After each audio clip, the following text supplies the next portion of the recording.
Hey guys, and welcome back into the channel.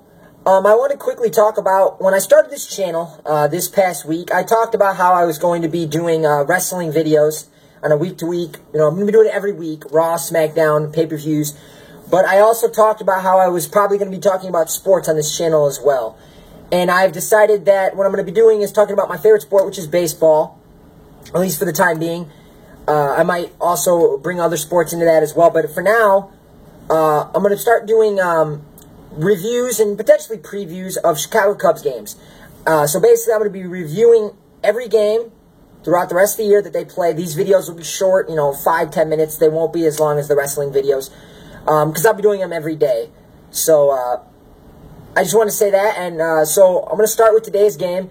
The Chicago Cubs took on the Seattle Mariners today, Friday, July 29th, 2016. And I actually was at the game last night against the White Sox.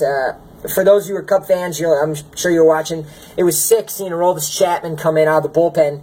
I saw his first save as a Cub, which is pretty cool. I'll always remember that. He came in, hit 103 on the gun, was sick to see. But that's neither here nor there. That was yesterday. I'm starting the channel today. Well, the Cubs took on the Mariners today. Crappy weather outside. There was a rain delay in the middle of it, but the Cubs had an excellent day, winning the game overall 12-1. Complete and total game. I mean, yeah, defense was great. Offense was great. The pitching was great. In all aspects, the team came to play today, and it was nice to see. They're on an 8-game homestand at this point, and they're actually 3-0 on the homestand so far, which is nice to see. Have been playing really well so far in the start of the second half. They're now 62-40, so 22 games over 500, best record in the league. They're the only team in baseball with a over 600 winning percentage, which I think is a pretty cool feat.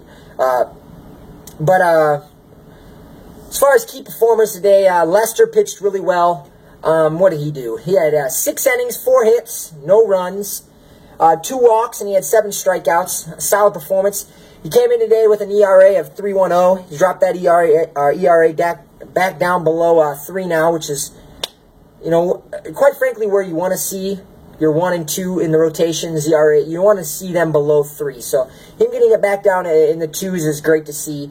He'd had a few rocky outings here this month, and it was nice to see him get going today against a team he knows well.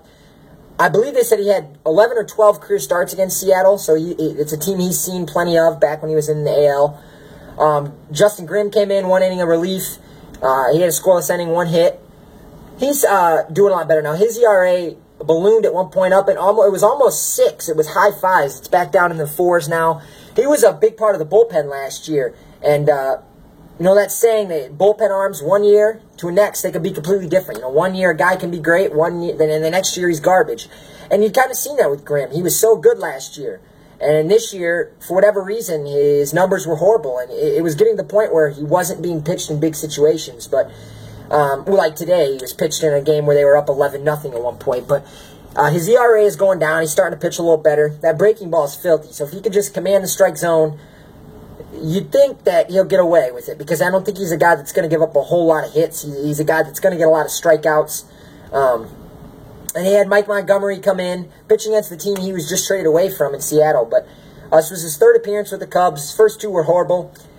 Today wasn't great either. 2 innings, 3 hits, 1 run, 2 walks, 2 strikeouts. But you look at his ERA, it's 2.66. That's not a bad ERA. But with the Cubs, I'm not exactly sure what it is, honestly, but it's got to be real damn high. He's not had a real good start with the Cubs, but I don't envision them sending him down when Jorge Soler comes back, because, that would definitely be Theo Epstein admitting he made a gigantic mistake, because I'm pretty sure Mike Montgomery does not have any options, so he cannot be sent down without going on waivers, and somebody would claim him. So, he's going to be, unless he's so bad that they have no choice, he's going to be in this bullpen. Because, they just gave up Dan Vogelbach, who was a solid prospect for him. And he had 2 or 3 homers in his first couple games with Seattle's minor league team. So, I don't envision Montgomery going anywhere. So, hopefully he can get things going. Offensively, Chris Bryant had a great day. He was 3 for 3. He had 2 walks, so he reached base all 5 times. Chris Coghlan, who made his return to the lineup, went 1 for 3 with 2 walks. He had 2 RBIs. Tommy La Stella was set down. A bit of a surprise to a lot of people. He had a near on 400 on base percentage. I mean, that's the thing that happens when you have, so much depth and so many good players. It gets really tough with these roster decisions. For the past, few months, it's not been too bad because there's been so many guys on the DL, but now they're coming back, and there's just not room for everybody.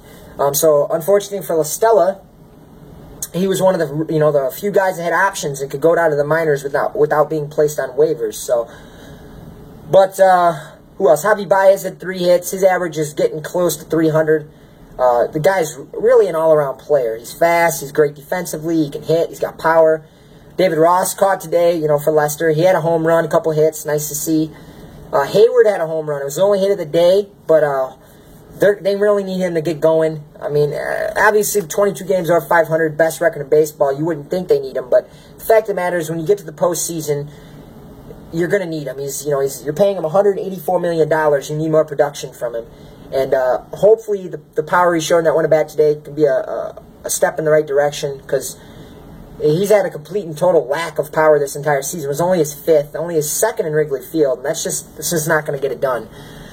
Contreras came off he had 1 at bat, but he was on the bench again today. That's, I believe, 3 of those last 4 games he wasn't in the lineup. But not really much else to say. It was a really good game. Leicester got his 11th win, improved 11-4. The Cubs win. They take on the Mariners again tomorrow for Game 2 of the series. Arrieta takes the mound. Really important to see him come out and pitch well again, because just as Leicester, he had some rocky starts earlier in July. Seems to be getting back on track these last few starts. And all we can hope is that him and Leicester, cruise into the postseason, because at the end of the day, no matter what your record is, if Arrieta and Leicester aren't going good come October, you're not going to win. So, we'll see what happens tomorrow. I'm sure it'll be a closer game than today. It has to be. But this will be a regular thing. I'll have my Raw and SmackDown reviews and my pay-per-view reviews every week. And then these Cub reviews of the day-by-day action for them. Those will be the 2 things that I cover on this channel. Wrestling and the Cubs as of now. As you can tell by my hat, Cubs are my team. Absolutely love the Chicago Cubs. And I just thought this was a good time to start these videos. They're quick, they're short. If you're not a Cub fan, I'm probably not going to get many views on this. That's fine. Not that I get any views anyways at this point, but the channel's only been up for a couple days, so we'll see where it goes. But thanks for checking in, guys. I'll be back tomorrow with my review of the next game. So thanks, guys. I'm out.